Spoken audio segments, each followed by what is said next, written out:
Hello and welcome along to this webinar that focuses on funding your educational visit. This is part 2. Please click on the other tab as well. And the final thing that we've got on here is around the grants as well. So there are a number of grants that are available to schools, and I'm going to share just a few of these with you now. So get your notepad and pen at the ready. So first of all, we have Country Trust, and Country Trust are an organisation that mainly support us getting involved in kind of farming and that kind of thing. I'm just going to put up the web page so that we can have a little look at those together. And we know that actually as part of this organisation, they have a number of different ways of schools accessing funding for a variety of trips and visits, not just related to farm visits.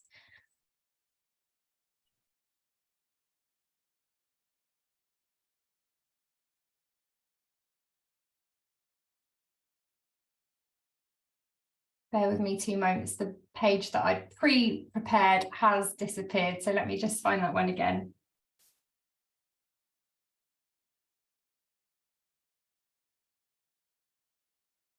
Here we go. So let me share this one with you. Okay, so on the Country Trust, we've got a list of funds available to support educational visits. They have a link here for you to sign up to their newsletters for teachers and educators. And that means that when this is updated, they will ping through to you to let you know that there are different grants open for you. So first of all, it does recommend that you contact your local LEA. There are a number of different organisations, some of them supported by your local LEA, that have specific pots of funding available for students and for you as schools as well. They're recommending here National Lottery Funding for All, where you can have a look for grants between £300 and £10,000.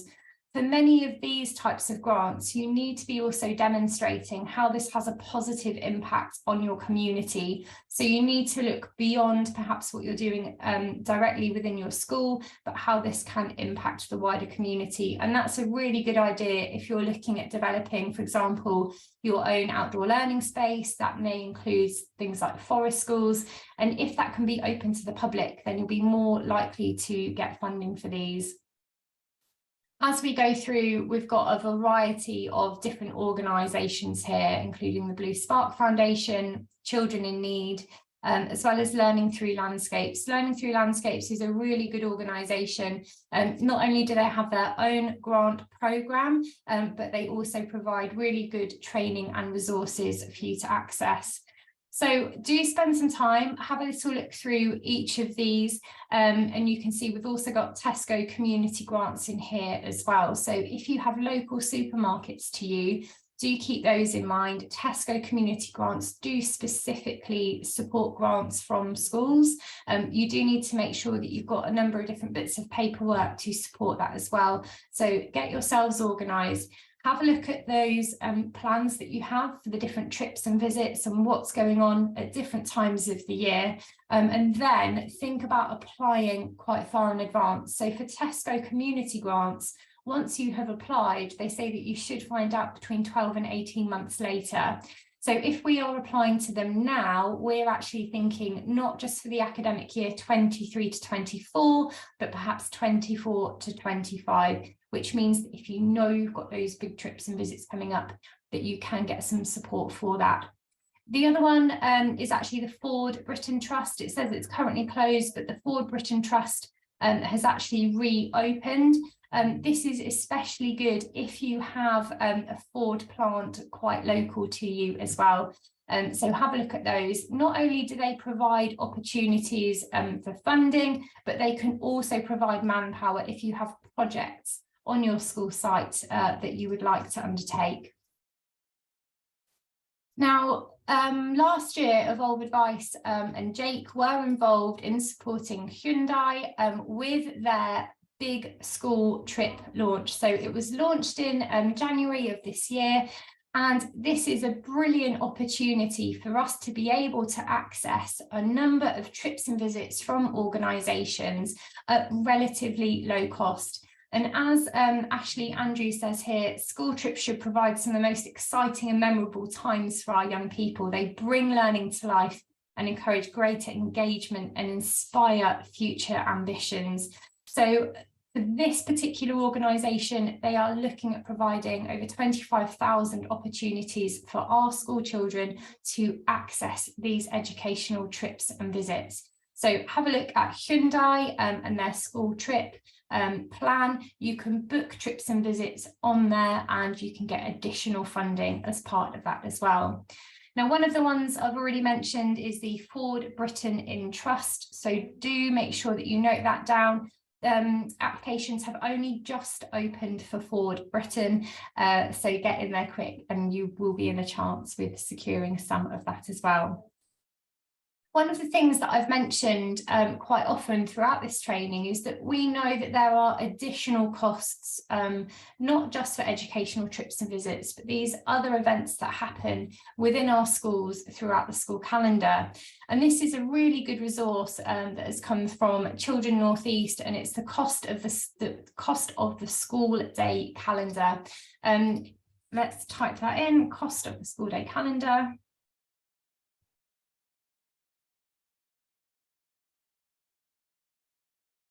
And you can see, as I've typed that in, the first link that comes up is actually from the Child Poverty Action Group.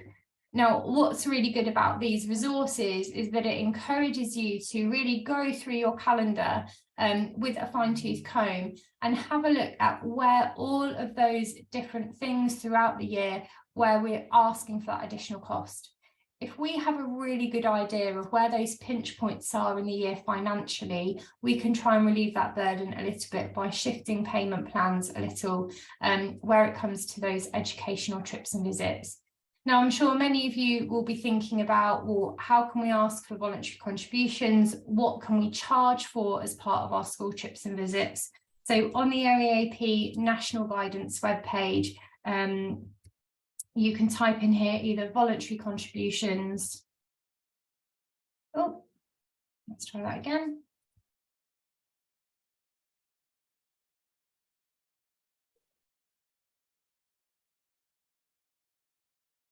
Let's try charging instead. There we are, 3.2C, charging for school activities. And that document outlines what can be classed as a charge, but also what can be classed as a voluntary contribution. As long as we are really transparent with what we are asking for in terms of these voluntary contributions, that can cover a multitude of things associated with our educational trips and visits. So do have a look at downloading the cost of the school day calendar, either from the Children's Poverty Action Group or from Children North East, as they both are a really good tool in giving us that overview. So with my experience of supporting the grant process here at Evolve Advice, but also as a CIC, we've got some top tips for you for securing grants. Now, bearing in mind, with the Evolve Advice Get Out grants that we had last year, each month we had well over 100 grant submissions per month. So we went through a process of kind of whittling those down, and then it went to a panel for them to vote where they felt that the finances would most benefit the school community. So top tips for you for securing grants for these educational visits. First of all, make sure that for each funding pot that you are applying for, that you do read the guidance carefully. I don't think you can underestimate the importance of printing it out and going through it with a highlighter, because different grant makers will have different criteria. Not all grants will support school applications. Some of them you have to be quite specific about how the grant will further support your community and perhaps not just individual students.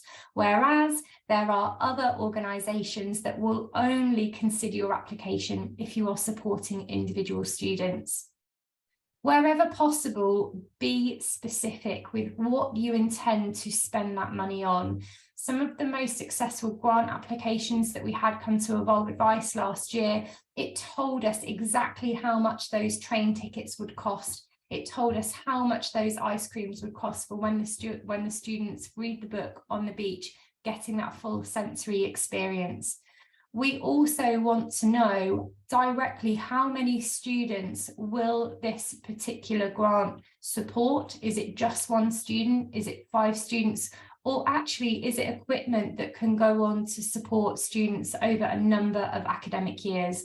And different funders will have different priorities. If you're able to highlight case studies to your grant makers as well. Tell them a bit about who that particular funding will support. Tell us a bit about their background.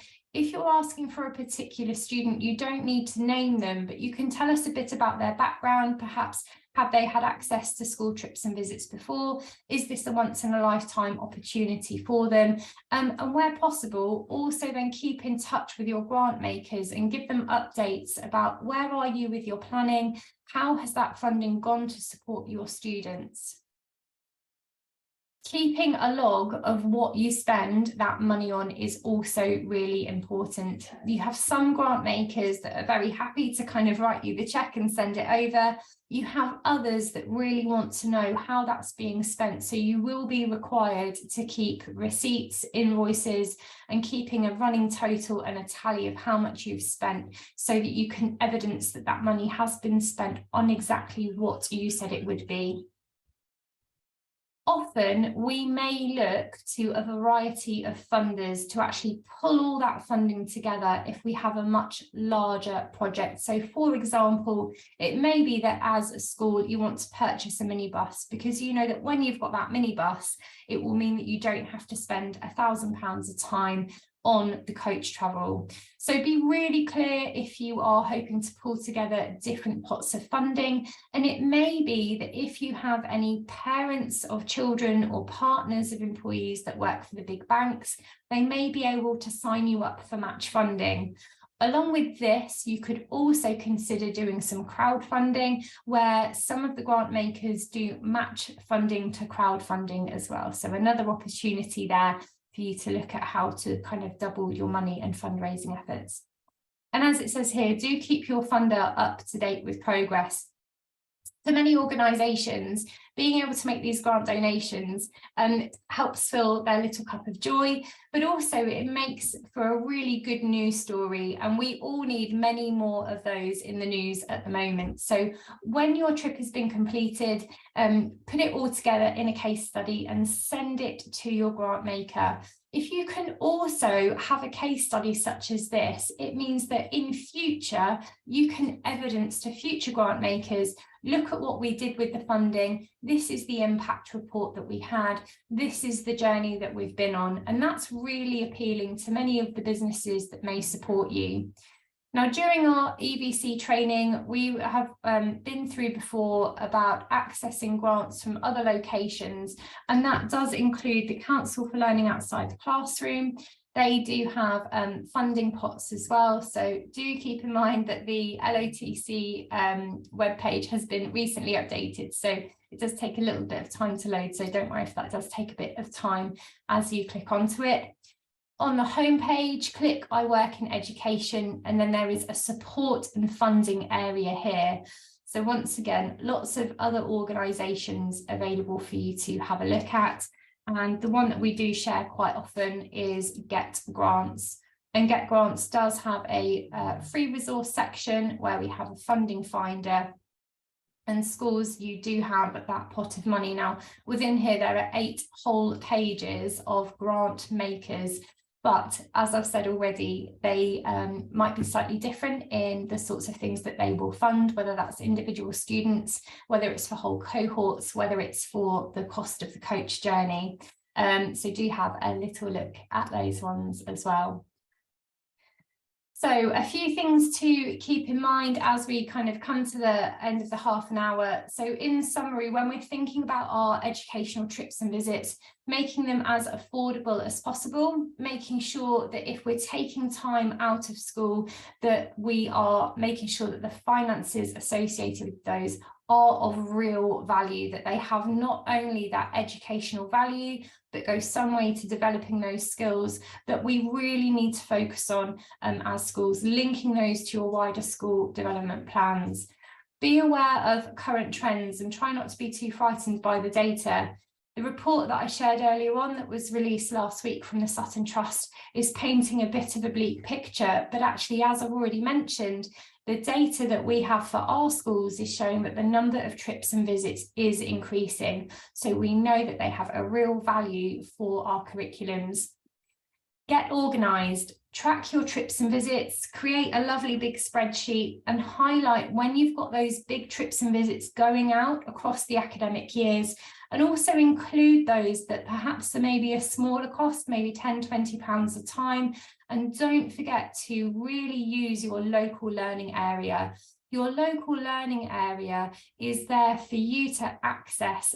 Once you've got your policies and procedures in place and you've done a bit of training, it can be a really cost-efficient way of bringing that learning to life, developing that cultural capital and supporting your students and being more confident in getting out into their community area. I've highlighted on here document 5.1c, which is self-evaluation and the Ofsted framework. And you can use that to do a deep dive into your current offering for trips and visits, or you can use it just to give you a little bit of support to do that big plan where you gather all of that information. Encourage budgeting for your parents, but also for your teachers and finance team. See if you can support with those payment plans and budgets along the way, right the way from entry into the school. And finally, if we're looking at grants, do think about applying for at least one academic year ahead. The further ahead you can, the more likely you will be successful, keeping in mind that some of the funders require you to apply you won't get an answer between 12 and 18 months, so there can be quite a delay in those. So the more organised you are, the more successful you're likely to be in securing that funding. Let's have a little look at the questions that we've got here. So Jean, I'll speak with Jake. I'll see if we can make the presentation available following the training as well and send it out to you.